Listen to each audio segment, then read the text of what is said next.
Okay, everybody, welcome to the House Education Committee, February 26th.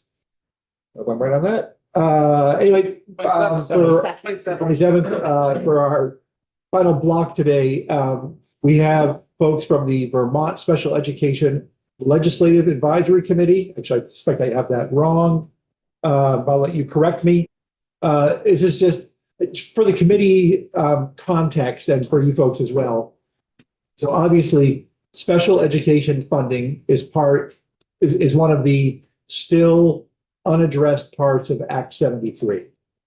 So much of that funding discussion and decision making will happen next year once more information comes in.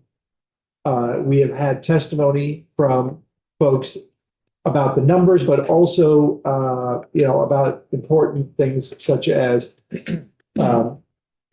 maintenance of financial support at the state level and maintenance of effort at the district level. So we really have a kind of a combination of policy issues and dollar issues.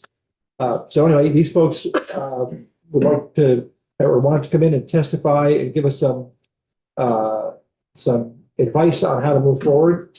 The floor is yours. I'm going to let you decide how you want to move forward through this, and welcome and thanks for taking the time on a Friday afternoon. Thank you so much, Chair Conlon. As you can see, there's a group of us here today. We came together through Senator Keisha Ram. She approached Erin Maguire and said, hey, we have a need for a group of voices that is separate from the Agency of Education, separate from these other groups that we've all heard from, and is a combined group of diverse experiences, diverse backgrounds, and brings together that professional experience and the lived experience. And so Erin Maguire, who you all know very well and has been testifying, is on vacation, but is here with us today. Today, our group really focused on providing some experiences from folks of lived experience. So just want to preface that by saying the folks testifying today really are coming to speak to the different aspects of our proposal that was shared with you that they have some lived experience with or share impact with. Erin, is there anything else? I guess I would also just say there's a number of members of our group that are not here currently. In the biography document that we shared with your committee, it includes the biographies from everybody in our group, as well as those not here today. This group met together for more than 12 hours to come up with some really thought out and responsive proposal language, and also just in general, some great conversation. Great. Thank you. I just want to make sure everybody introduces themselves before they speak, if they would. Oh, my apologies. Katie Ballard.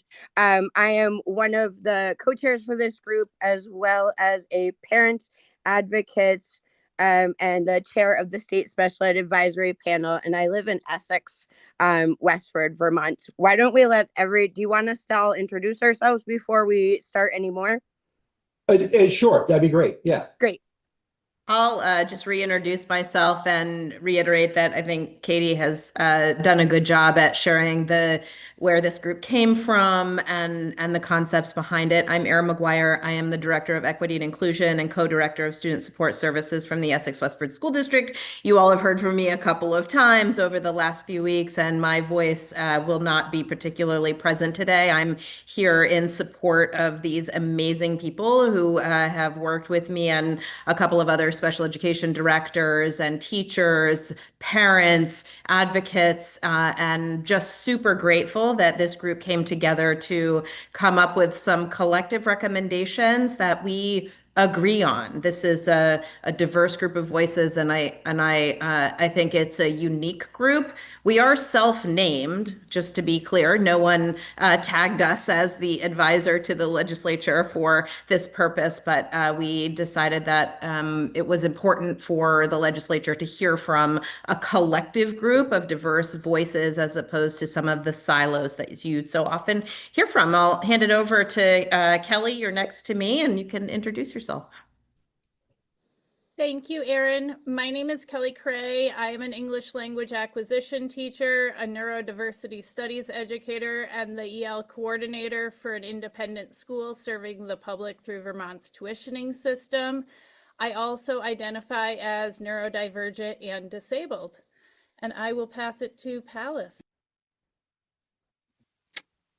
Hi everyone, I am Palace Zaporin. I am a public health professional and a lecturer at the University of Vermont.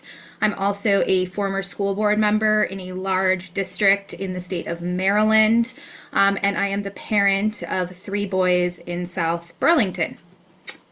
And I will pass it to Krista. Hi, everyone. Thank you so much for having us here. My name is Krista Yagjin. My pronouns are she, her. I live in Guilford, Vermont, so in the southern part of the state near Brattleboro. I have been a special educator and a reading writing specialist for over 20 years. Most recently, I have been teaching new special educators at UVM and through Vermont Higher Ed Collaborative. And I'm also the proud parent of my son named Nate, who has Down syndrome. And I'll tell you a little bit more about him in my testimony. Thank you. Okay, I think other than that, so a lot of us are going to speak to different parts of the proposal. If it's okay, I think I will kick it off and get started. Full disclosure, I work overnight, so I only got a few hours sleep, so I apologize. Please stop me if something doesn't make sense. Again, my name is Katie Ballard. I'm from Essex. My children have gone to the Essex Westward School District. I am the mom of 2 boys who are in special education, one who graduated last year and one who is currently placed at Belkate after experiencing some challenges in the Essex Westward School District. I want to talk about a few different components of our proposal.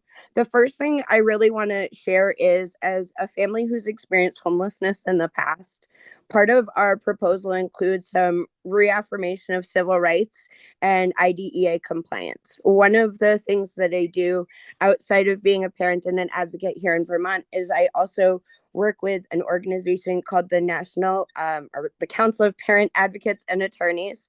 And one of the things that I've learned through some of the work there is the national law McKinney-Vento, which supports the students, the education of students who are homeless, is one of the laws that might potentially be at risk in the future, just given the tone of our current administration. And as somebody who's experienced homelessness in Vermont in the past, I just wanted to put a plug in there that it would be really important for us to remember those students experiencing homelessness in the education system if that law ever does get walked back or changed. The next section that I really wanted to dive into is on the statewide leadership capacity and accountability. Both in my role as a parent of a student with disabilities and as the chair of the state special ed advisory panel here in the state of Vermont, I have had the wonderful opportunity, I'm going to say a wonderful opportunity to work with the Agency of Education in multiple capacities.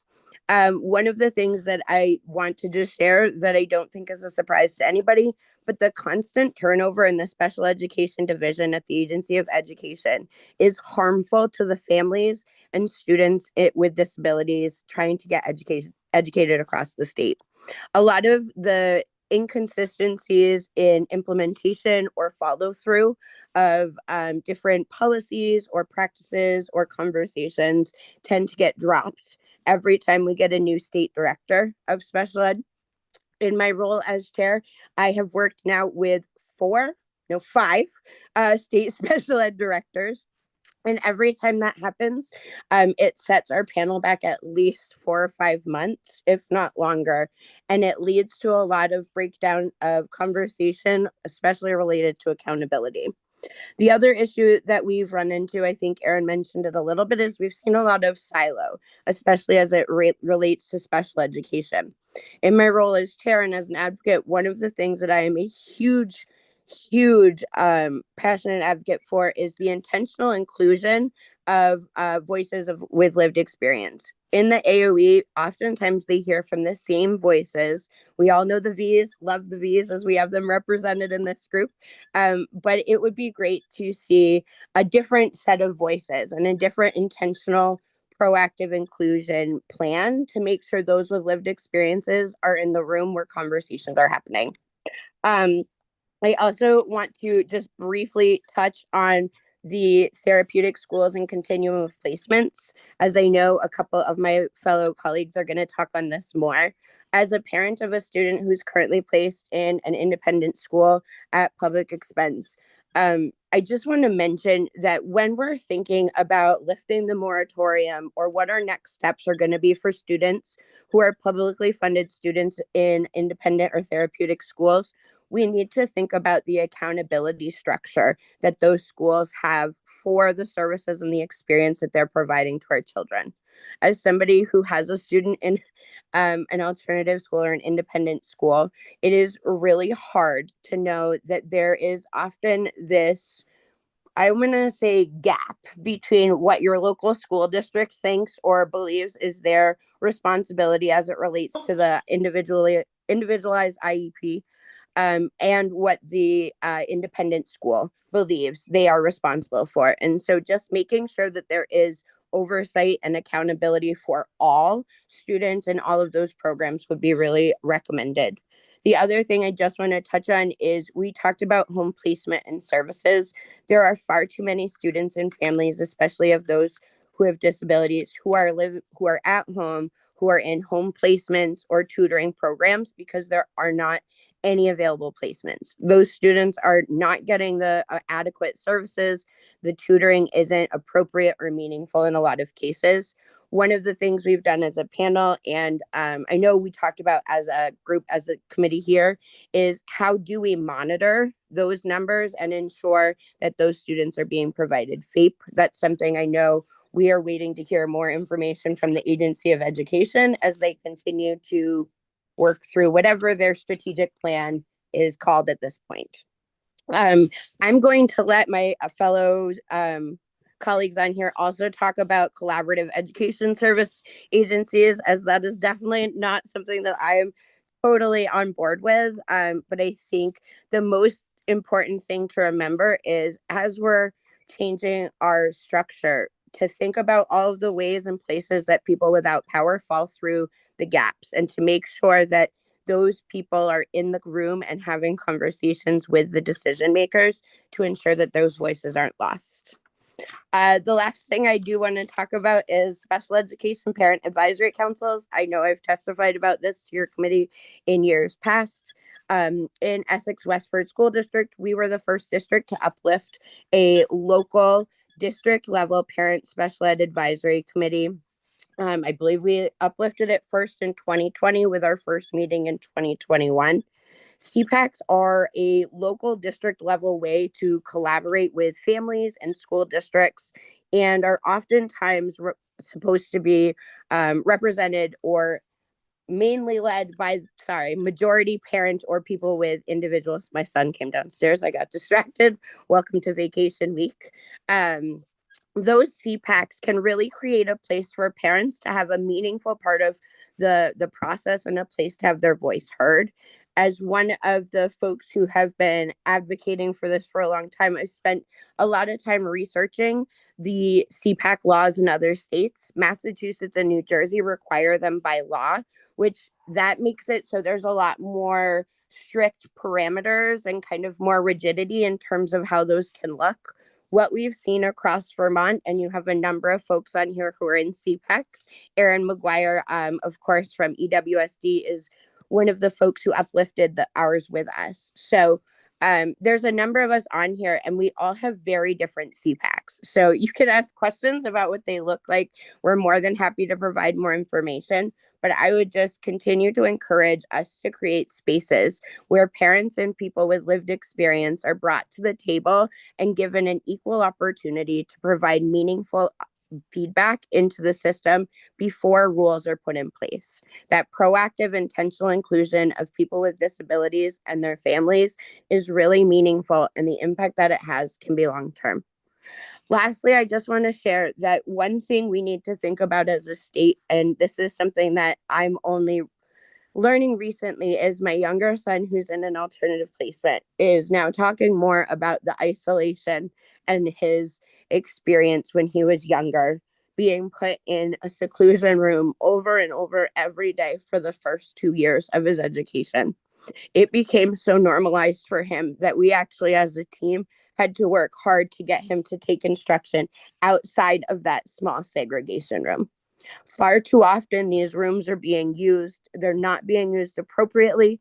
The documentation that is required is inadequate. It doesn't allow for parents to be appropriately informed of what is happening for their students.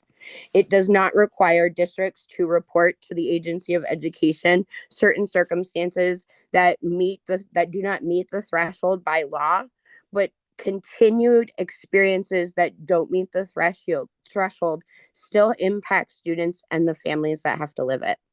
Now that we have my son in an appropriate placement where he is starting to thrive, it is both a blessing and a curse, because getting to hear your 12-year-old talk about how they have no strengths, how they have no skills, how that nobody has ever told them anything positive about themselves in their entire academic experience is heartbreaking.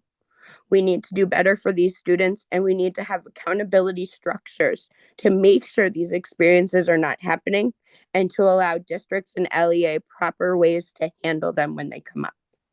I want to thank you all for the opportunity to testify today, and just continue to remind you that the voice of lived experience and those of advocates supporting families is incredibly important, and we appreciate the opportunity to bring our group here today to testify. Thank you.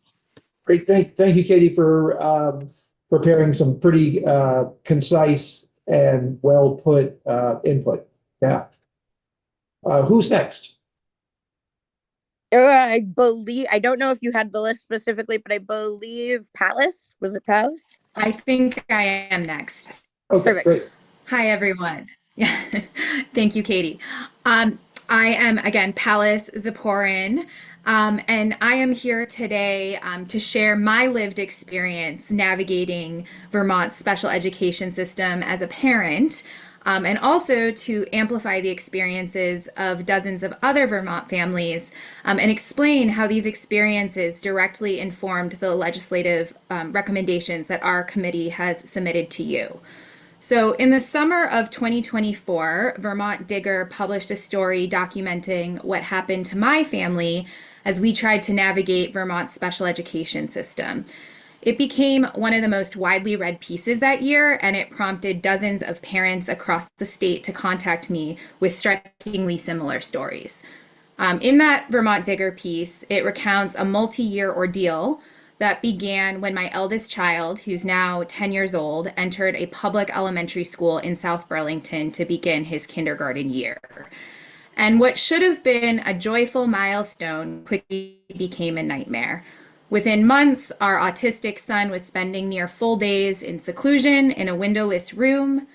We received multiple calls each week reporting self-harm and attempts to leave the school building, and twice we were told he had left campus and narrowly avoided being hit by a vehicle on a nearby busy road.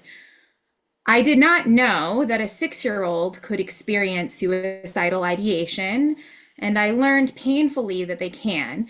In one heartbreaking conversation, my son said, "Mommy, my brain is broken. Why did you build me this way? I want you to unbuild me." By March, the district told us they could no longer keep him safe in the school setting, and we were advised to keep him home temporarily so he could recover. Well, weeks turned into months, and the trauma was so severe that even driving through the neighborhood near the school caused him to scream in fear. We were told then that outplacement to a therapeutic setting was necessary, but after this legislature enacted a moratorium on the creation of new therapeutic schools, many placement options had disappeared.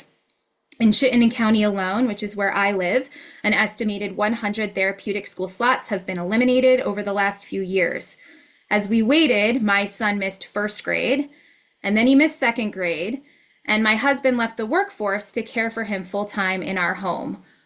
So our son ended up remaining at home for 2.5 years, waiting for a placement that never came. And our story is not unique, unfortunately. After that article in Digger was published, other parents and I conducted a statewide survey, and we received 53 responses from families in 23 different districts across the state of Vermont, representing every region of the state. In that survey, parents consistently reported insufficient special education services at the district level, a lack of accountability when districts fail to meet their obligations, a one-size-fits-all education model that does not serve all students, and a failure to recognize the potential of children with complex needs. Parents called for better special education training for educators, state-level accountability mechanisms, expanded access to appropriate alternative placements, and a meaningful seat at the table in education reform discussions. And I want to share with you directly a few of the words that these parents submitted in this survey so you can hear from them yourselves. So here's one. My child is capable of being educated, but cannot attend his public school. He has been rejected by all alternative placements. Districts are not held accountable, and they know it. My son has been home for over 7 months waiting for a placement that may never come. Here's another one. I am tired of hearing, we cannot support that here. Stop pushing children and families out the door. And another one. There needs to be more options for children with the most complex needs. When districts cannot meet those needs, outside options are limited and wait lists are long. These stories, combined with the expertise of my fellow committee members, informed our legislative recommendations. I want to be very clear about what we are asking for you to do. First, protect special education funding. Any implementation of Act 73 must safeguard special education budgets and maintain compliance with federal maintenance of effort requirements. Second, establish clear guardrails for the cooperative education service agencies. CSAs should bring expertise into local schools, not function as default regional placements that segregate disabled students from their communities. At the same time, we must acknowledge that some students require highly specialized placements that districts, even large, more resource districts, cannot always provide. Third, repeal the moratorium on therapeutic schools. Vermont needs a diverse ecosystem of educational options that meet their federal obligations. When districts cannot provide a free, appropriate public education, families must not be left with children at home for years without services. And finally, support the creation of special education parent advisory councils. Like Katie said, states like Massachusetts and New Jersey require CPACs in every district. Parents and individuals with lived experience must be partners in reform and not afterthoughts. We cannot afford to leave this system broken. I know that resources are stretched and reform is difficult, but our most vulnerable students must be protected and federal law must be upheld. I want to end with this. After the article in VT Digger ran, one of your legislative colleagues contacted me privately. They described their own childhood that was remarkably similar to my son's, marked by therapeutic placements and intensive psychiatric care. With the right supports, they are now here serving this state. Another legislator reached out about struggles their own family is facing, struggles they did not feel safe sharing publicly. These are not hypotheticals, these are Vermonters. They are your colleagues, and these are our children. I urge you to center the voices of neurodivergent and disabled students and their families as you reform Vermont's special education system and education system more broadly. Thank you for your time and for your service to our state. Faust, thank you very much. I was debating here whether to have questions at the end or not, but the fact is Sure. Before you all came on, we were just having informal conversations about the moratorium on, it's really? on all new schools.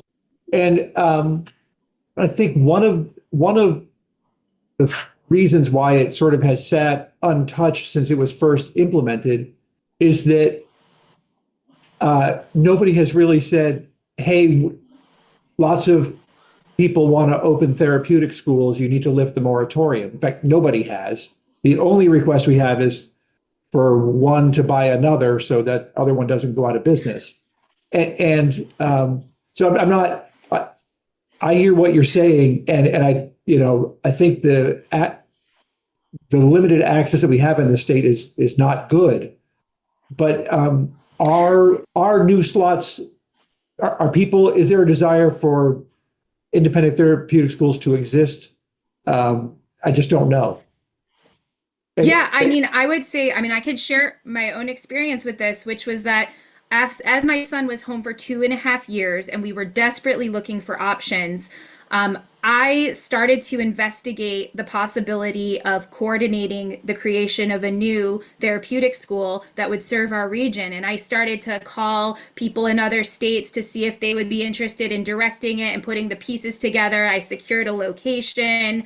This was something I was taking on because I was just shocked at how few resources were available. So I had the site, and I was able to find someone who was interested in being the director if we could put the pieces together. I reached out to the AOE and was told, there's no path forward for this. You can't do it. The moratorium, there's no way around the moratorium. Sorry. So I don't know if those requests have been tracked. I don't know, if anyone recorded that whole interaction, but I can say even from my own experience that we did attempt to put something together. We interviewed the former director of Centerpoint and other places that had closed to understand why they had closed and were not sustainable. So Centerpoint, by the way, was one of the therapeutics that has closed in Chittenden County since the moratorium came into effect. There are several others.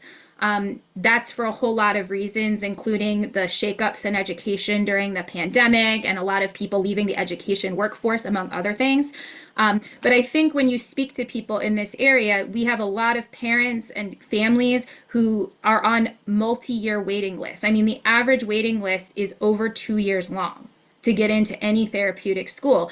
I don't think AOE tracks the waiting list either, which I think is something we feel is really important because it's hard to really understand these shortages. But ask any family or any school district that's working on these placements, and they know you can't just say, this kid is in a crisis, we need a therapeutic placement and get one tomorrow. It doesn't happen. And so there's a need. Hopefully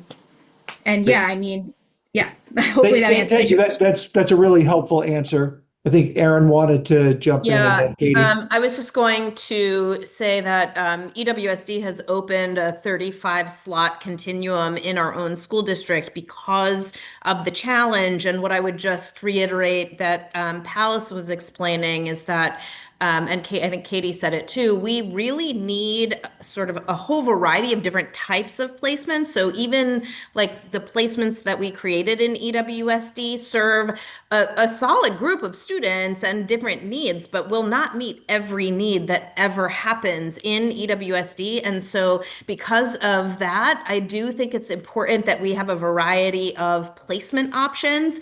And we have some really incredible partners in our independent private therapeutic schools that when schools close, it really has broken my heart because the kinds of services that they've provided have just sort of disappeared.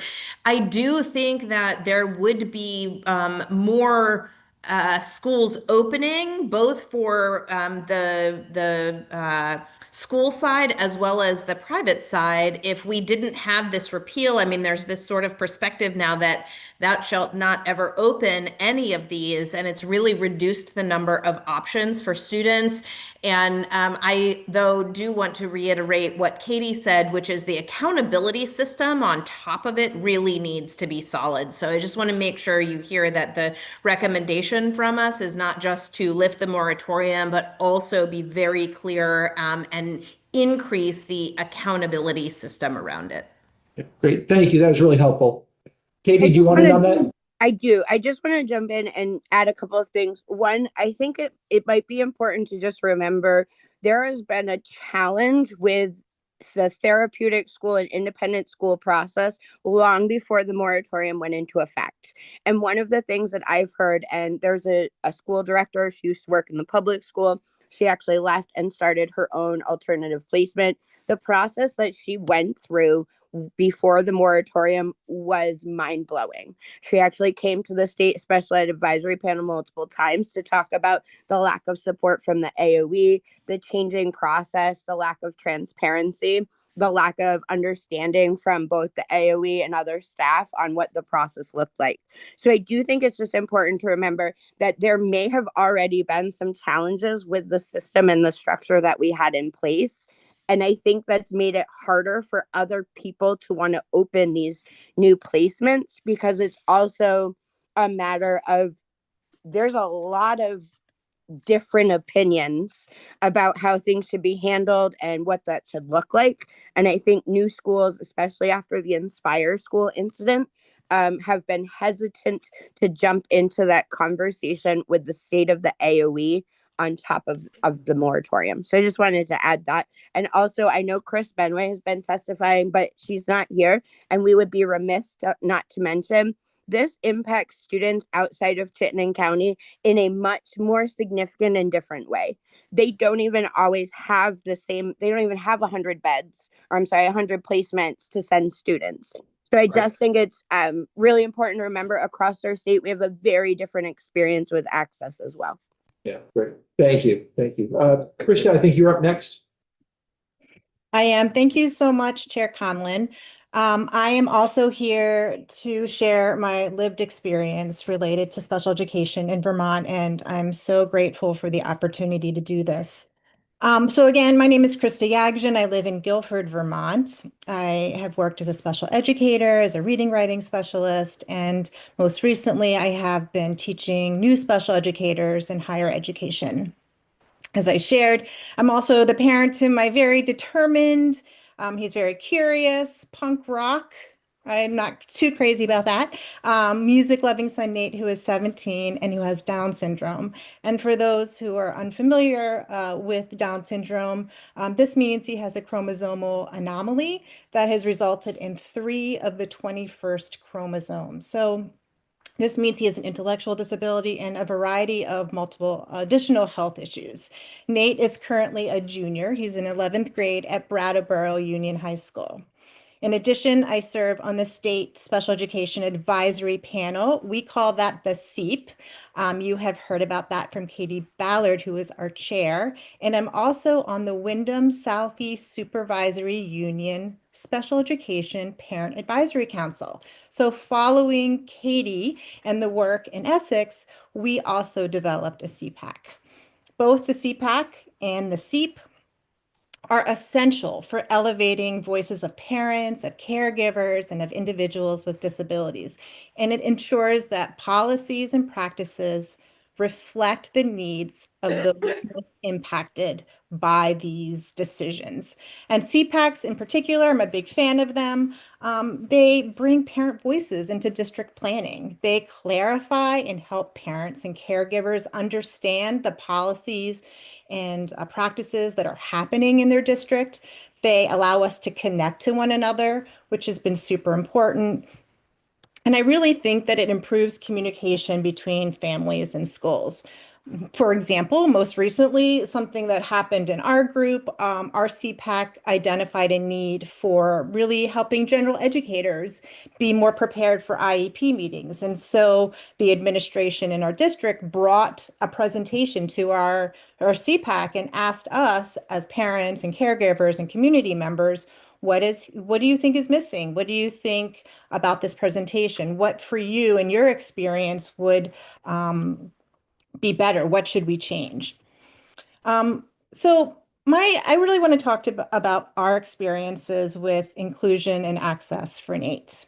While Vermont's current state of special education delivery notes that students with IEPs spend a higher percentage of their day in general education, more so than the national average, our experience has sadly been different. We've had to fight for Nate to have meaningful access to general education classes since he started school. As we know, inclusion alone is not enough. We know that the quality of instruction and supports must be strong for inclusion to be meaningful and not just a physical placement. I really believe that at my core.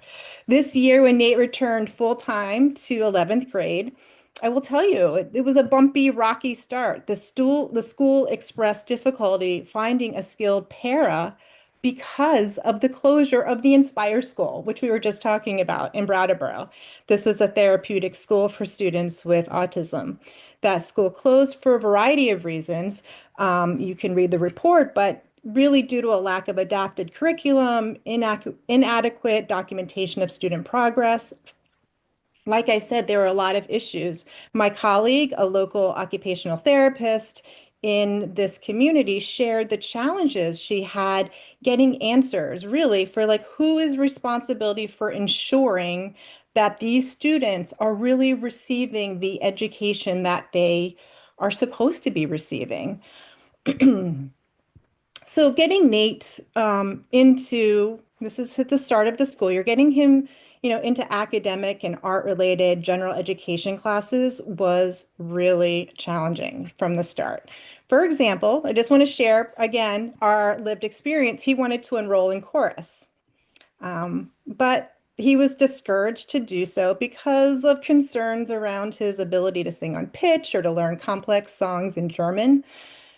After advocating, I learned that students in separate programs and our sub-separate programs in the school, where I think they would have preferred Nate be a part of, actually had no access to music classes, no access to any music or singing classes. So again, I was like up for the fight for him to be in chorus. Because the course catalog required prerequisites only, it shared only that you need a willingness and ability to participate fully. I was able to advocate for him to be in chorus. He participated proudly last fall in his first ever music chorus performance at the school. It was amazing. I cried. And it has totally increased his friendships and has changed perspectives around inclusion of kids in music in the school. There have been also other challenges too related to getting Nate's needs met.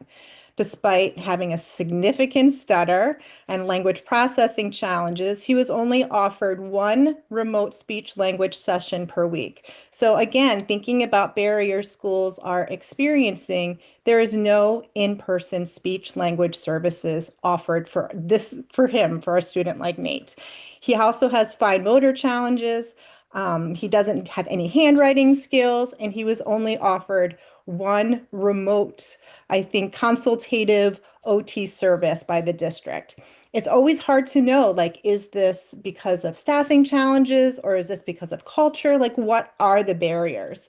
I also will say that due to federal funding cuts, he receives no transition or employment readiness services, even though he's already decided, as I said, he's going to be, helping some punk rock band in the future as a roadie. Communication with general education teachers is also limited. All communication that I experience has to be routed through a special education case manager who has said to me, I can't do it all. Nate is currently in a math fundamentals class that actually has no curriculum. So even though this is a class that he's enrolled in to get high school credit, basically he's coming home with inaccessible second grade worksheets and tells me in reports that he spends the entire 90-minute block with a para rather than engaging in math instruction. I asked the para, are you getting training and supervision? She says it was mentioned, but it really hasn't happened yet. He's taking an English 2 class, and even though the general educator is listed as the primary teacher, the special educator is expected to do most of the instruction. This is what I was told. These challenges reflect the theory of action in Act 173. You have heard from other teachers and administrators where we still have barriers around implementation of Act 173, which emphasizes systemic improvement so that every student, whether or not they have an IEP, has access to high quality instruction and timely interventions. Despite the obstacles, Nate's inclusion in general education classes has allowed him to connect classroom learning to real world events. From understanding a local bus driver strike We had one in Brattleboro, if you read about it, through the lens of U.S. History, his class. He learned about labor unions. To reading, he read The Other Wes Moore in English, which was super exciting for him because Wes Moore, as you know, is now the governor of Maryland, where I am from. You know, I tell students and families every new concept that you learn is like charting a new path on a map. The more paths you chart, the more routes you can take to reach even farther destinations. And I feel that way with Nate. I see the ripples that it has when he has access to content level specialists.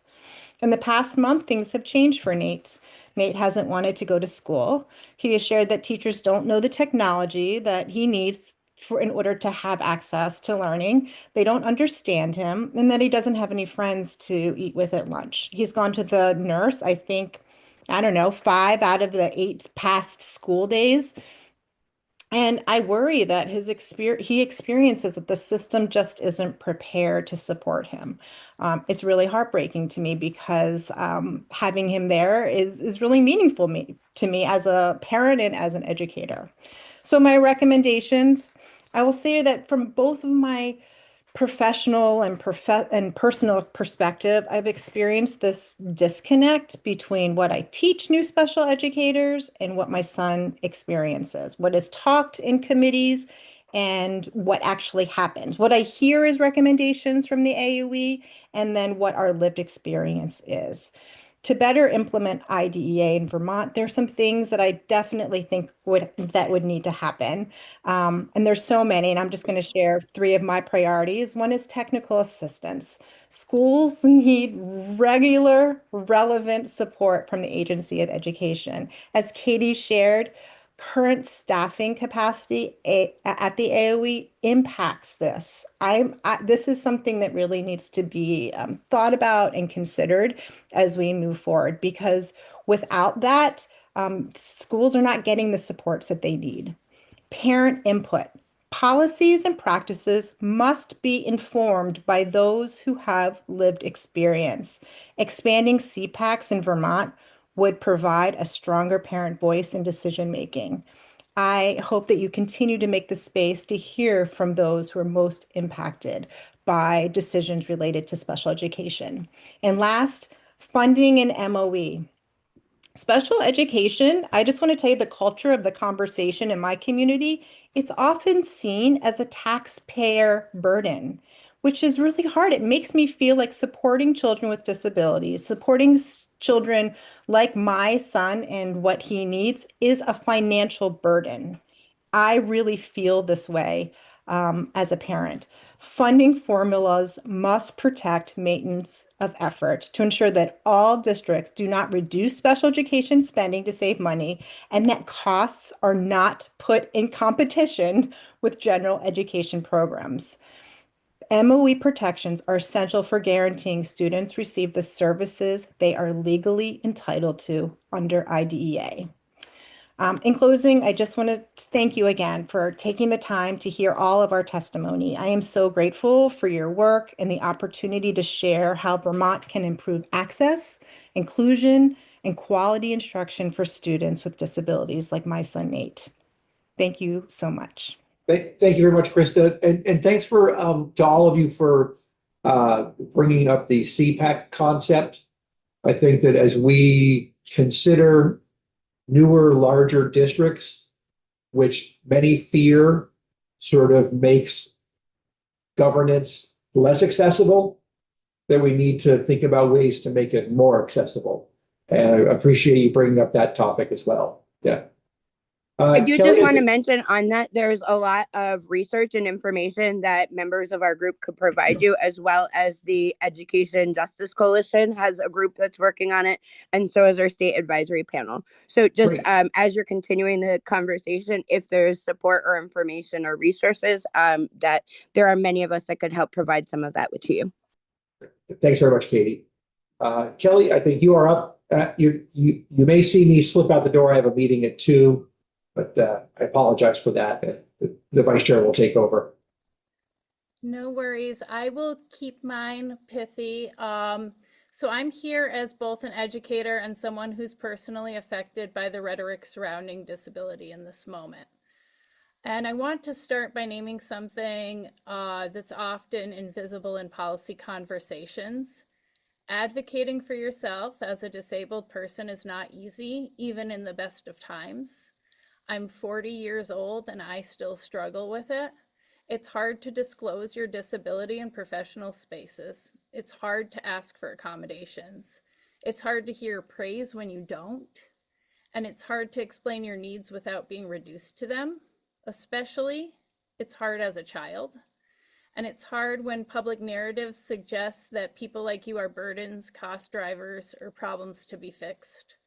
And for many disabled people, particularly those whose disabilities affect communication, executive functioning, and interoception, which is like understanding what your body is telling you, the signals both emotionally and physically.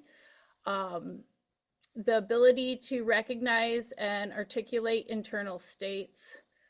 Advocacy can be really, really taxing. Some individuals struggle to verbalize pain, overwhelm, or even basic needs in real time. And it's not lack of insight, it's a neurological reality.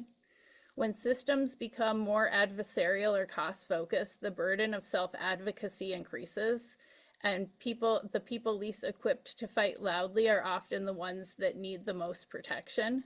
Nationally, right now, we're hearing language suggesting that people like me should not exist, that there's a quest to eradicate us through cures. Locally, we're reading headlines framing special education as a reason taxes are high, and that narrative is very powerful, and it's very, very dangerous. When disability is framed primarily as a cost, policy conversations begin to center on containment instead of rights. The Individuals with Disabilities Act isn't a discretionary program. It's a civil rights law. People fought very, very, very hard to make that work. Maintenance of effort is not optional, and FAPE is non-negotiable. As Vermont reforms education governance under Act 73, we must be explicit that implementation cannot weaken IDEA compliance or embed structural bias, because systems create bias. When special education funding is not clearly protected, implicit pressure develops to minimize services, narrow eligibility, delay evaluations, or steer students towards less costly placements that do not, and this isn't because of bad intent, it's how incentives operate. If cost containment becomes the primary frame, disabled students become financial variables instead of rights holders. Clear safeguards protect students and they protect districts from non-compliance. And I also want to address something else that's hard to say publicly. Special education in this country still contains assimilation-based practices. I'm really, really lucky to be at a neuro-inclusive school, but many models continue to center normalization, meaning helping students look less disabled, act less autistic, or conform more closely to dominant behavioral expectations, rather than building environments that are truly neuro-inclusive. There is a well-documented and well-researched connection between early death rates and suicide to assimilation practices that occur like this. And it doesn't mean that educators lack care. It means the system was built historically around deficit models. I'm deeply proud of the neuro-inclusive approach at my school, but I know that not all programs subscribe to this ideology. And in moments of fiscal strain, systems often revert to compliance minimums instead of inclusion maximums. If we're going to create new regional structures through cooperative education service agencies, we must ensure they're not replicating older compliance-driven or assimilation-based frameworks. We need oversights. We need that oversight embedded within the public education system where transparency requirements, reporting obligations, and accountability structures are already in place. See, I went to a school as a child that was not the school I get to teach at now. I went to a school where I'm a suicide survivor because of a lot of my own experiences being educated. This is especially important because federal enforcement has weakened. The Office of Civil Rights has, in recent years, rarely followed up meaningfully on disability complaints. and families increasingly feel that federal remedies are slow or inaccessible. CSAs must remain infrastructure, not placement authorities. Preserve IEP team authority. Maintain parental procedural safeguards. Demonstrate data showing inclusion rates are stable or increasing, and show they are reducing contractor dependence without increasing segregation. Oversight is not distrust, it's just good governance. Embedding CSAs within the existing public system makes that oversight clearer and more enforceable than if they operate as quasi-independent entities with diffused accountability. Regionalization should strengthen inclusion and neuro-inclusive practices, not inadvertently scale older assimilation models. We also need to strengthen Vermont's in-state continuum of placements. When appropriate therapeutic placements are unavailable, families wait, students destabilize, districts face crisis spending. Crisis is expensive, financially and emotionally. This cost is not due to disability, it's due to structural gaps. Building accountability in state capacity reduces both cost volatility and human harm. But leadership capacity also matters. Administrator ratios aren't bureaucratic excess. They ensure someone has time to oversee FAPE, instructional quality, dispute resolution. When leadership is stretched too thin, compliance errors increase, conflict increases, and cost increases. Representation matters too. Including neurodivergent adults and caregivers in governance structures improves policy design. Decisions about disabled students should include disabled voices, particularly in a moment where public discourse dehumanizes us. Finally, I want to mention multi-grade classrooms. In rural high schools, especially in electives, multi-age classrooms expand opportunity. They make low enrollment courses viable. They increase access to arts, technology, and specialized electives. They support mentorship across grade levels. They allow individualized pacing for multilingual learners and students with disabilities. And they provide flexibility for students whose academic pathways do not align neatly with age-based cohorts. Rigid grade silos can reduce opportunity no matter the size of the school. Thoughtfully designed multi-grade electives can increase it without lowering standards. Flexibility can be equity. I understand Vermont faces fiscal pressure. Communities are worried about taxes, but disabled students are not the cause of systemic fiscal strain. They are children with federally protected civil rights. And I will say this plainly, when we make it harder for families or students to advocate, the people who lose first are those whose disabilities already make advocacy difficult. Act 73 is structural reform. IDEA is civil rights law. This legislation must ensure that reform strengthens inclusion, reduces structural bias, prevents segregation, and does not scale assimilation-based practices under a new name. In a moment where federal oversight feels uncertain, Vermont's design choices matter more than ever.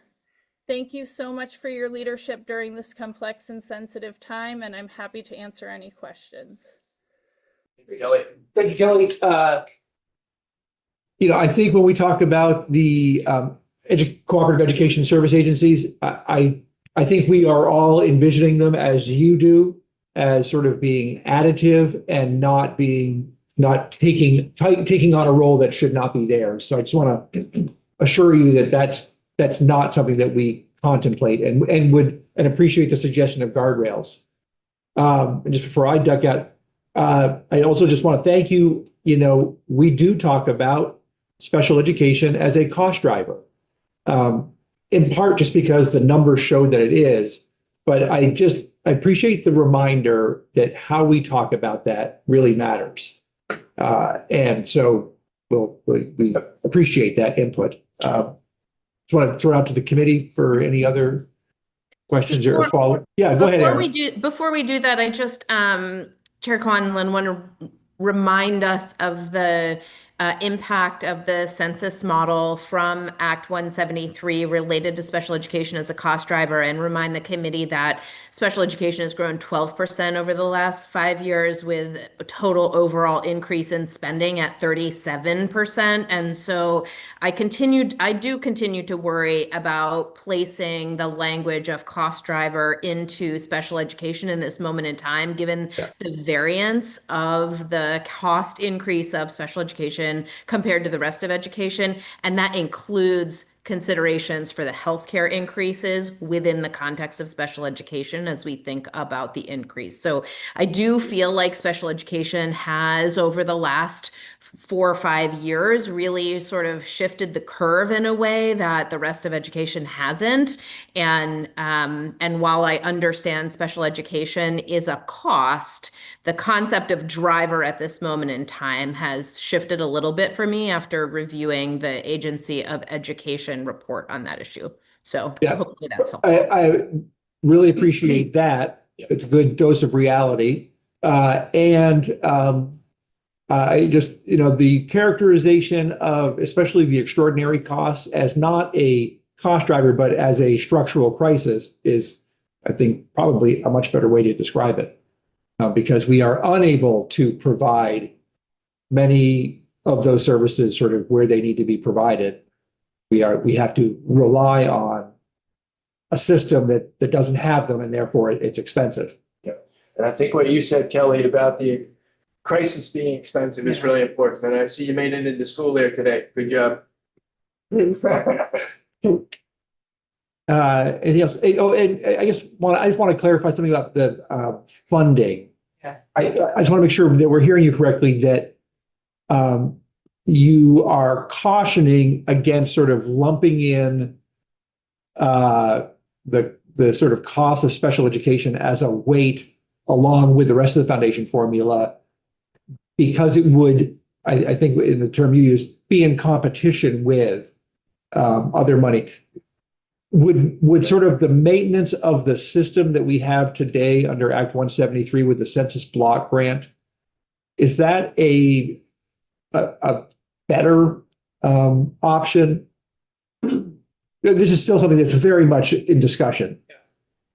I'm happy to let others take this if you want, but if you would prefer I answer, just given the complexity of it, the special ed directors in the group definitely spoke at length about the cost design, because for families to understand the complexity of some of the special education funding, but we did collectively come to the agreement, as opposed to supporting weights or supporting a census model or supporting a reimbursement model, that the place we came to as a group was that whatever design comes into being related to Act 73 and the foundation formula, that it must fully fund special education and must not be in competition with general education. And you can do that under a census model, although you cannot do it with the current census model, because the current census model only covers about half the special education cost. Right. So you would need to raise the census into sort of a more 100%